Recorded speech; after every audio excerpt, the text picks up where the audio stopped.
Hello guys, welcome back to my channel. আজকে অনেক দিন পরে আমি একটা নতুন ব্লগ নিয়ে আপনাদের কাছে চলে এসেছি। এখন আমি যাচ্ছি ওমান। আমরা থাকি দুবাইয়ে। দুবাই থেকে ওমান যাওয়ার জন্য আমরা সকাল সকাল ভোর 4টে নাগাদ বেরিয়ে পড়েছি রুম থেকে। ওমানের জন্য আমাদের পিক আপ পয়েন্ট ছিল সিটি ম্যাক্স বরদুবাই হোটেল। এটা আমাদের কোম্পানিরই হোটেল। এখান থেকে মোটামুটি 8 ঘন্টা ওয়েট করার পর আমাদের বড় বাস চলে এসেছিল। এইসব বাস, টিকিট, ভিসা সমস্ত কিছু আমাদের কোম্পানি প্রোভাইড করেছিল। আমাদের টাইমিং ছিল বাস ছাড়া সকাল 7:30। সকাল 7:30টায় বাস ছেড়ে 10টা সাড়ে 10টার দিকে আমাদের বর্ডারে পৌঁছানোর মতো কথা ছিল। মোটামুটি 5-6 মিনিট পর বাস আমাদের প্রত্যেকজনের ভিসা, পাসপোর্ট সমস্ত কিছু চেক করার পর বাস ছেড়ে দিয়েছে।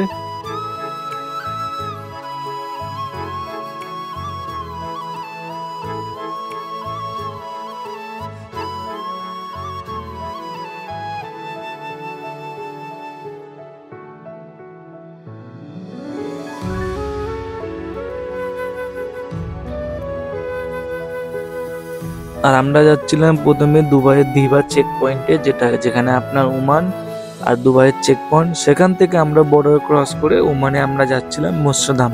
পুরো একদম ওয়াটার অ্যাক্টিভিটির পুরো আমাদের প্যাকেজ ছিল। বাসে সবাই কিছু জন নাচানাচিও করছিল, গান চলছিল ভালো।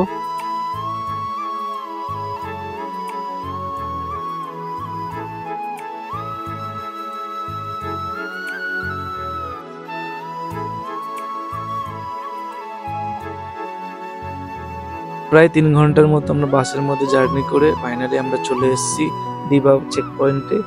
এটা পুরো পাহাড়ি রাস্তা, হালকা পাহাড়ি রাস্তা, ফুজেরার মধ্যে দিয়ে যাচ্ছিল রাস্তাগুলো। খুব সুন্দর ভিউ ছিল এখান থেকে, ডেজার্টের মধ্যে দিয়ে পাহাড়ি। আর এখানে পাহাড়ের স্ট্রাকচার গুলোই অন্যভাবে ছিল।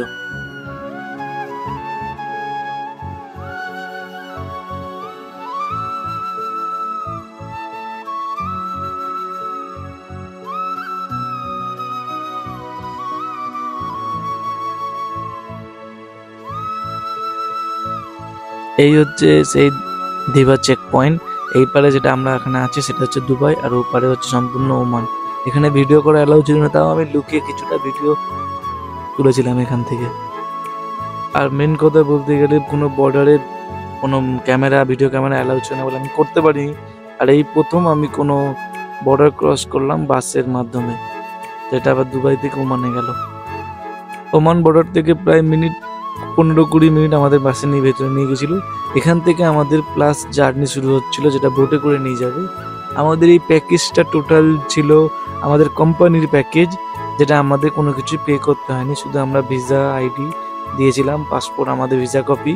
আর সেই হিসাবে কোম্পানি আমাদের জন্য ফুল প্যাকেজ বুক করেছিল। দুবাই থেকে ড্রপ, পিক আপ সমস্ত কিছু কোম্পানি আমাদের প্রোভাইড করেছিল। এই জায়গাটা হচ্ছে মেনলি যেটাকে বলা হয় ফিশ মার্কেটের মতো। সকালবেলা সমুদ্র থেকে যারা যেমন মাছ তুলে নিয়ে এসে মাছ এখান থেকে আমদানি রপ্তানি করে। আশেপাশে প্রচুর ফিশিস নেট, মাছের একটা গন্ধ পুরো পুরো ভরপুর ছিল। এটাই হচ্ছে আমাদের সব থেকে বড় বোট। আমরা এই গ্রুপে মোটামুটি প্রায় 110-12 জন ছিলাম। বড় গ্রুপের জন্য বড় একটা বোট দেওয়া হয়েছিল। আমরা এখন বোটের সেকেন্ড উপরে চলে এসেছিলাম, সেকেন্ড ফ্লোরে। সেখান থেকে আমাদের জার্নি এবার শুরু হবে।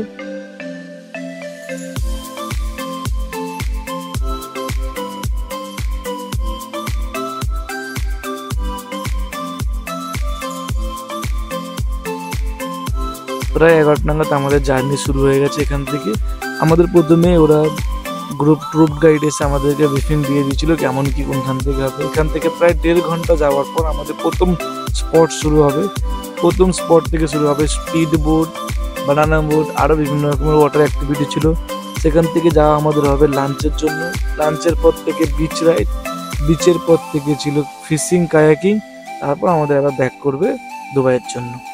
আমি এখানে আসার পর মেয়েদেরকে জিজ্ঞাসা করেছিলাম কত করে এক একজনের প্যাকেজ নেওয়া হয়। ওনারা বললো প্রায় 150 দিরহাম করে এক একজনের জন্য নেওয়া হয়। কিন্তু এর সত্যি কথা বলতে গেলে এই প্যাকেজটা খুবই সুন্দর। অনেক রকমের রাইড থেকে শুরু করে 150 দিরহাম এই প্যাকেজের কাছে কিছুই না।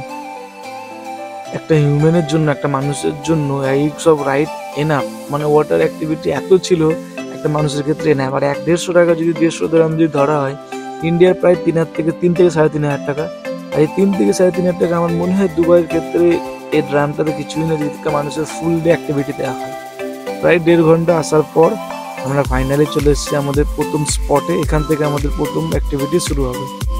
আমাদের বড় বোটের সঙ্গে সঙ্গে পেছনে আমাদের আসছিল স্পিড বোট প্লাস বানানো বোট। এই ছোট বোটের মাধ্যমে আমাদের সমস্ত কিছু অ্যাক্টিভিটি করে দেওয়া ছিল। এখান থেকে আমরা ওয়েট করছি এখন স্পিড বোটের জন্য, এখান থেকে আমাদের রাইডও শুরু হবে।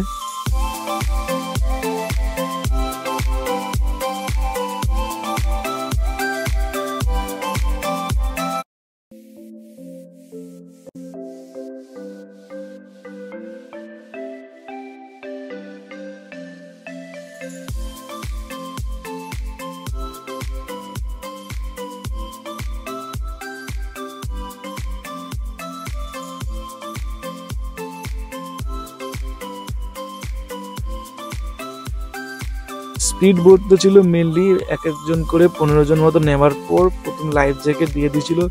লাইফ জ্যাকেট দিয়ে দেওয়ার পর এরা পুরো মাঝ সমুদ্রে নিয়ে গিয়ে একদম বাঁ দিক ডান দিক করে পুরো ভেতর দিক দিয়ে প্রথম দিক দিয়ে পুরো মাঝ সমুদ্রের ভেতর দিক দিয়ে নিয়ে যাচ্ছিল। মানে এটা ফান বাট অ্যাক্টিভিটি, যারা অ্যাডভেঞ্চার পছন্দ করেন, যারা মানে একটু স্ক্যারি জিনিস পছন্দ করেন, এই অ্যাক্টিভিটিটা বেস্ট। সব স্পিড বোট হয়ে যাওয়ার পর এখন আমাদের শুরু হয় বানানা বোট হবে। এখন বানানা বোটের জন্য সমস্ত প্রিপারেশন নেওয়া হচ্ছে। বানানা বোট ছিল মেনলি বানানা শেপের মতো, আর বড় স্পিডের বোর্ডের সঙ্গে এটা লাগানো ছিল, সেখান থেকে আমাদেরকে টেনে নিয়ে যাচ্ছিল। লাস্ট এন্ড মুভমেন্টে আমাদেরকে ওই বানানা বোর্ডটাকে পাল্টে দিচ্ছে, যেন সমস্ত মানুষ যেগুলো সমস্ত গিয়ে জলের মধ্যে পড়ে। বাট কোনো কিছু ভয় ছিল না, কারণ লাইফ জ্যাকেট ছিল। আজকের এই ভিডিওটা এখানেই শেষ করলাম, কেন ওমান ট্যুরের ভিডিওগুলো অনেক বড়, এডিট করতে অনেক বড় ভিডিও বেড়ে যাচ্ছিল বলে আমি ভিডিওটা ছোট ছোট পার্টের মধ্যে দেখানোর চেষ্টা করলাম। এরপরে এখনো অনেক অ্যাক্টিভিটি আছে, সেটা পরের ভিডিও আমি তুলে দেওয়ার চেষ্টা করব। ভিডিওটা কেমন লাগলো কমেন্টে জানাবেন, ভালো লাগলে লাইক করে দেবেন। দেখা হচ্ছে পরে একটা ভিডিওতে।